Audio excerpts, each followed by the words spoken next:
So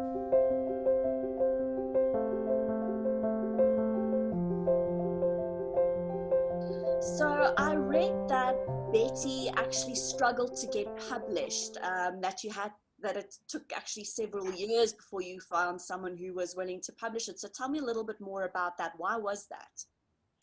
It did, yeah. I actually first wrote the book nearly 20 years ago. And at that time, I would query agents, and, they would say, oh, I love the writing. The story is great, but it's too female, it's too risky. They would suggest I take out things about the menstruation, the bras, do things for the women, like give them romantic relationships.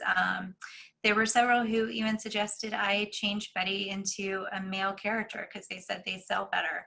And so, there was the sexism within the novel, and then it was kind of up against that same sexism within the industry. And, it kind of felt as if this book just would never be published. And then the Me Too movement happened, and it kind of, opened the lid on new feminist movements. And, what publishing does so well is they kind of lean into a moment. And, I think without all of that sort of happening, that it would have continued to be an uphill battle with Betty. But thankfully, we're starting to lean into women's voices a little more and recognizing that they are important, that they do matter. Betty is a novel, but it's inspired by your own family history. So talk to me a little bit more about that.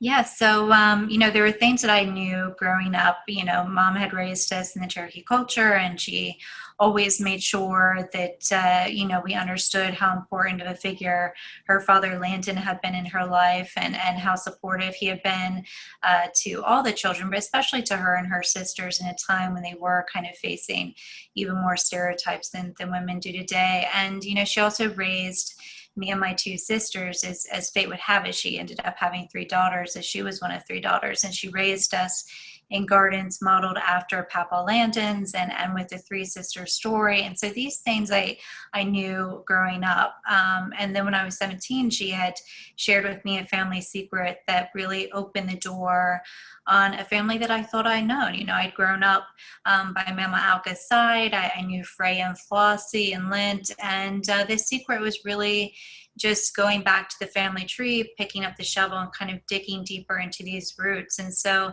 that was really the origins of the story. And then once, we started to discuss that, I started to have kind of deeper Q&A sessions with her, where she talked more about, the racism she experienced, the sexism, her relationship with her family members. And that led me to have Q&A sessions with Mama Alka and my aunts, my uncles. And so without kind of them sharing their stories with me and sharing their experiences with me, this book wouldn't exist. So, of course, Cherokee culture is extremely important in the book. Why is it so important to pass on this heritage?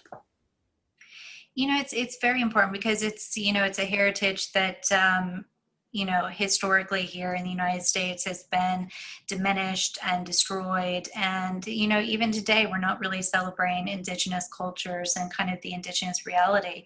And, for Landon and his family, he had been raised in a household with several generations of his family. And so in that household, the elders only spoke Cherokee. And he, of course, was of a generation where, the white man was moving in. And so English was kind of on their doorstep. And something that his mother and his grandmother did was that they made sure that they instilled in him that historical Cherokee society framework, which really valued women as leaders and thinkers. And it was something that as he became an adult, he didn't turn away from. He really began to pass that on to his daughters and make sure that they knew where they were coming from, and in their culture, that women were kind of the leaders. And for him and his family especially, he wanted to preserve that in order to kind of make sure that that wasn't dying within the family. And so we see him using it through gardening as kind of the